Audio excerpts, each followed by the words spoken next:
Olá, meus irmãos. Saúdo cada um de vocês com a graça e a paz do nosso Senhor Jesus Cristo. Amém?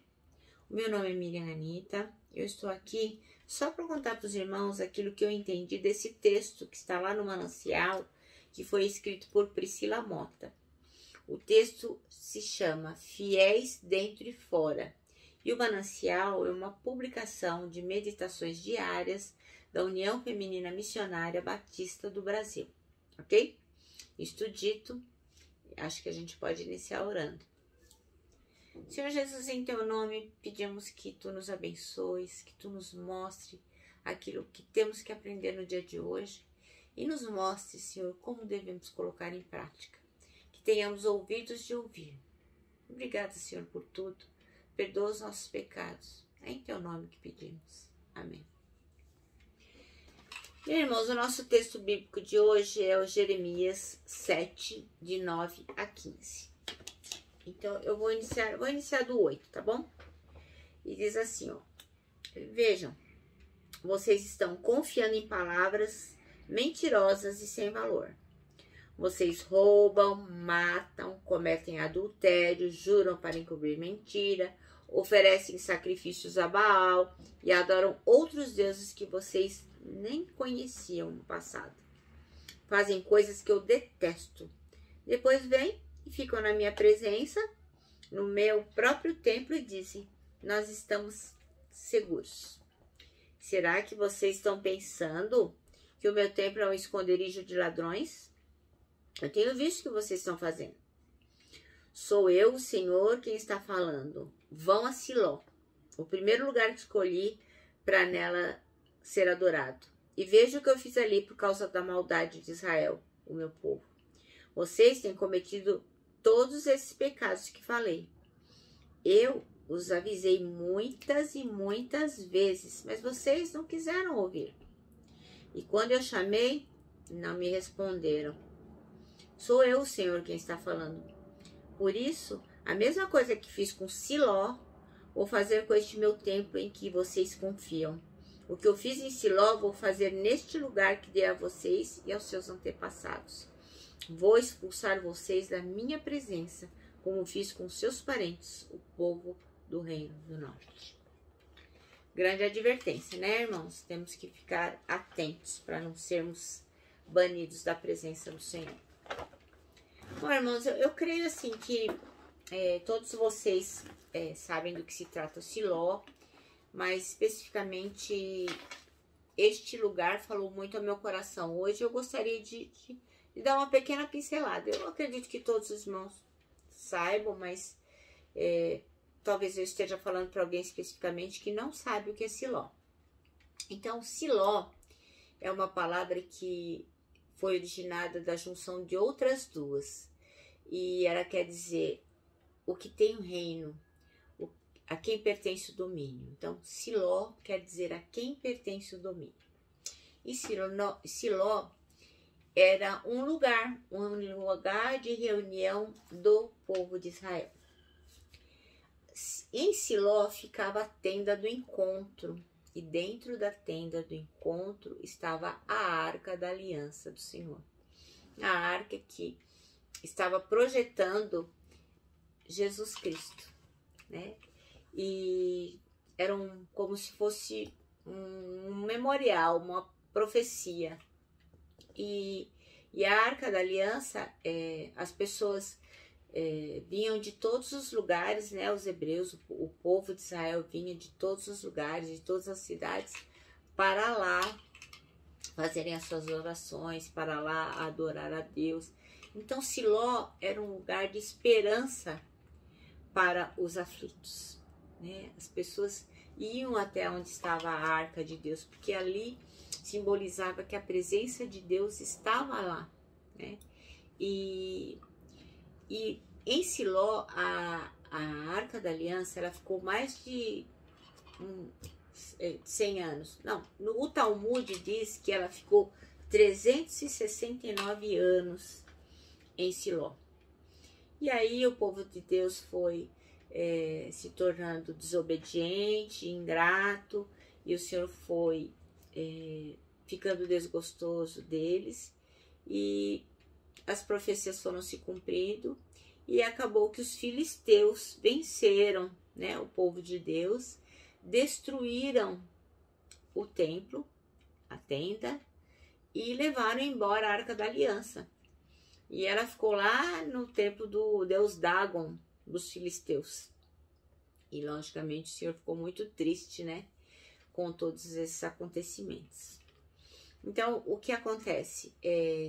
Por que é que Siló foi destruído? Siló foi destruído porque as pessoas não adoravam mais a Deus em espírito e em verdade, né? Então, acabou Siló sendo um local de religião, né? As pessoas iam lá para fazer os seus sacrifícios, fazer as suas orações, no horário das reuniões estavam lá, mas quando saíam de Siló,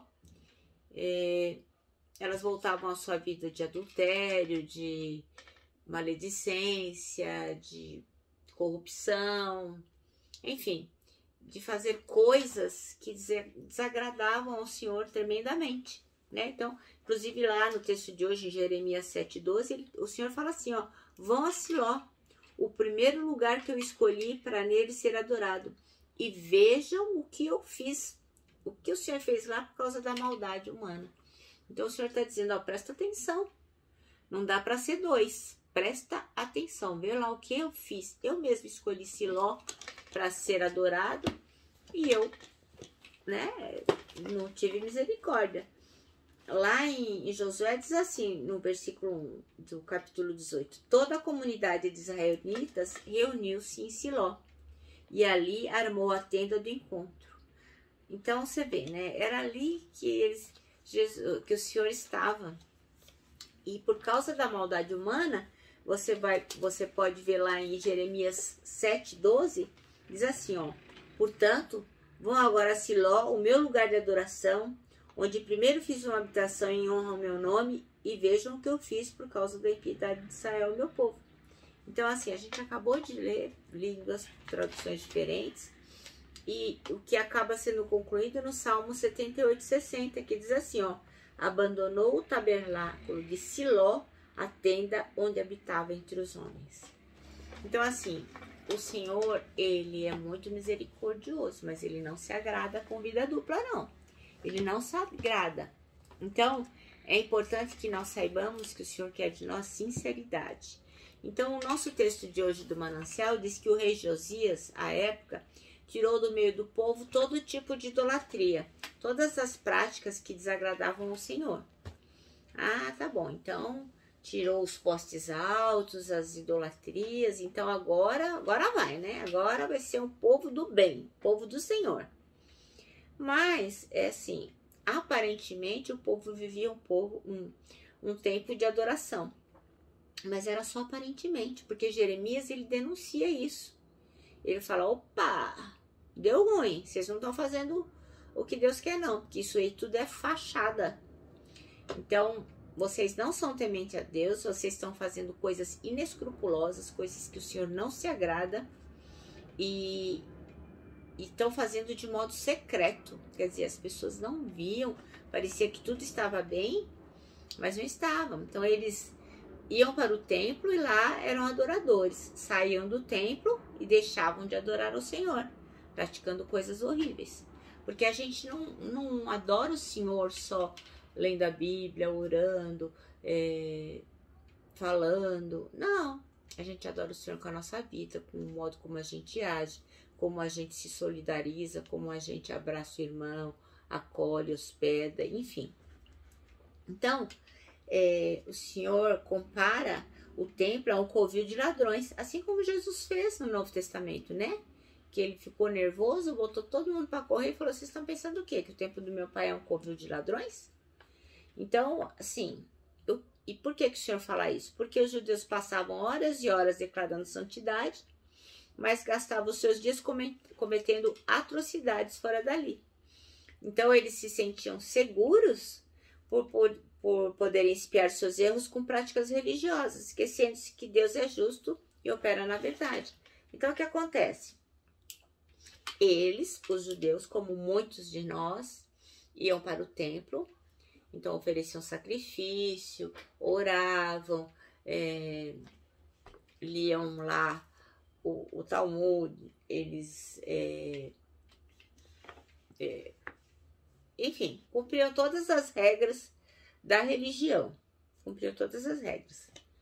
Então, eles achavam que estava tudo certo, porque o importante não era ser temente a Deus, o importante era ser religioso, e isso eles eram. Então, eles iam para o templo, faziam tudo que a religião mandava, e quando voltavam, fazia tudo errado. Como muitos de nós, às vezes nós acordamos cedo, vamos para a igreja de manhã, e quando voltamos da igreja, à mesa, falamos mal do pastor, das irmãs. Ai, você viu a roupa daquela? Você viu o fulano? Você viu o ciclano? Ai, você tá sabendo? E a gente fica cometendo um monte de maledicência, um monte de coisas horríveis à mesa, esquecendo que a gente acabou de sair da igreja, né? Então, isso não é bom. Então, o texto aqui diz que Deus não se contenta com uma adoração com dia e hora marcados. Então, não adianta você falar, hoje é domingo, dia de adorar ao Senhor. Então, hoje, 10 horas da manhã eu vou pro culto, 19 horas da manhã eu vou pro culto, ou quem vai ao culto no sábado a mesma coisa. Não, hoje, sábado é dia de adorar o Senhor. Então, hoje eu vou ser boazinho. Aí, quando chegar na segunda, terça e quarta, não. Então, o que ele fala aqui nesse texto? Que o Senhor, segundo a Bíblia, deseja adoradores que o adorem realmente com o seu espírito, que adorem verdadeiramente. E depois que sai da igreja, continua adorando. Na escola, no trabalho, em todo lugar, jogando futebol, indo no açougue, na padaria, conversando com o vizinho, lavando o quintal. Então, em todo lugar, em todo tempo, nós temos que adorar o Senhor. Então, este episódio deve nos levar a uma análise sincera da nossa adoração. A gente tem que pensar e refletir. Eu tenho adorado o Senhor? Eu tenho feito aquilo que é certo realmente? E quando a gente se examina profundamente, a gente, então, avalia e muda a rota. Então, a gente tem que saber como é que nós temos sido entre um culto e o outro. Neste intervalo, nós temos sido bons cristãos? Então, a orientação do texto é que a gente não seja um personagem, né? Que a gente não finja, que a gente não faça o papel de adorador, que a nossa adorador não seja restrita a um personagem, mas que seja um estilo de vida, né? Ser adorador tem que ser um estilo de vida. Você acorda adorando, você dorme adorando, você passa o dia adorando.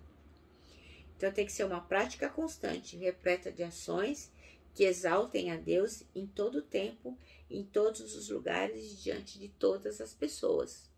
Então, assim, o Senhor realmente destruiu Siló, mas, segundo a sua misericórdia, Ele nos mandou um novo Siló, que foi Jesus Cristo, que tem um poder restaurador, abençoador, salvador.